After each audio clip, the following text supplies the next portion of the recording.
The guillotine is a form of execution most commonly used in the French Revolution for beheading members of the French Revolution.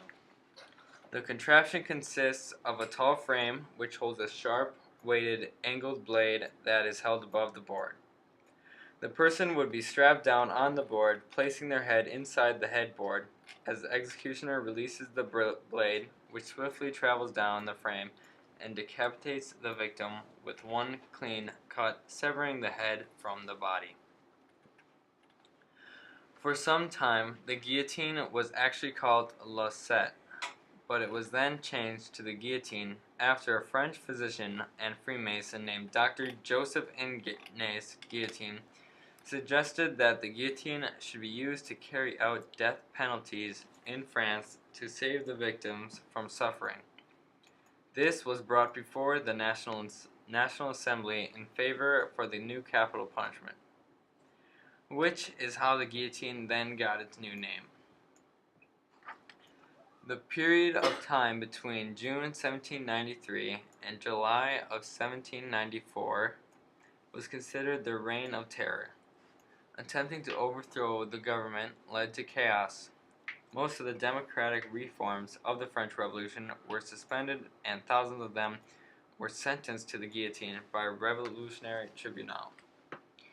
Commoners, nobilities, to politicians were all liable to be executed by the guillotine on little to no grounds. Just suspicion of revolting were considered crimes against liberty and can be executed. For some time, the guillotine actually attracted large crowds of people and offered entertainment for them. Vendors would sell programs to the people telling of who was going to die and when. It wasn't unusual that even parents would bring their children to witness these executions. But by the time the Reign of Terror has subsided, the crowds then thinned from the executions. The French weren't the only country to use the guillotine. Many other European countries adopted it too.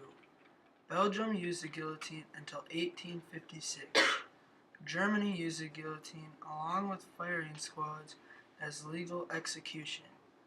The Germans call it a Fallbeil or falling axe.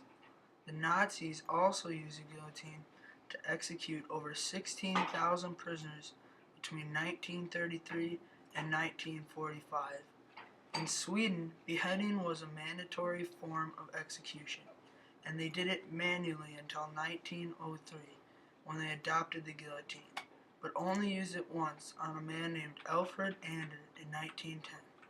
He was also the last person executed in Sweden before they banned capital punishment in 1921.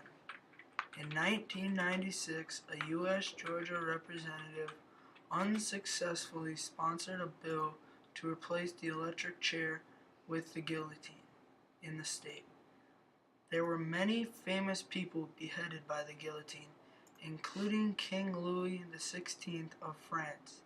He was arrested on the 13th of August, 1792, and his execution was held on the 21st of January, 1793.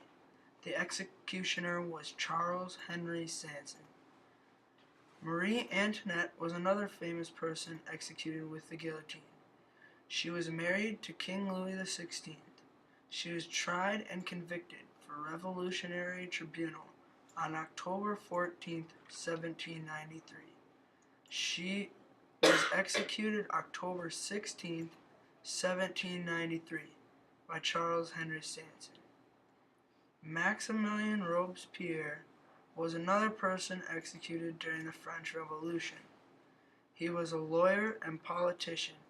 He was one of the most influential people during the French Revolution. When the police came to arrest Robespierre, he attempted to shoot himself, but only shattered his lower jaw. On July 28, 1794, Maximilien Robespierre was guillotined without trial. When the executioner removed the handkerchief that was holding Robespierre's jaw together, Robespierre let out a vicious scream that lasted until the blade fell. George Couthon was another person from the French Revolution to be guillotined. He started out as a young deputy, but by the end of the Revolution was a well-known lawmaker. He created the law called the 22nd Prairial, allowing thousands more of people to be guillotined. He was executed alongside Robespierre on July 28, 1794.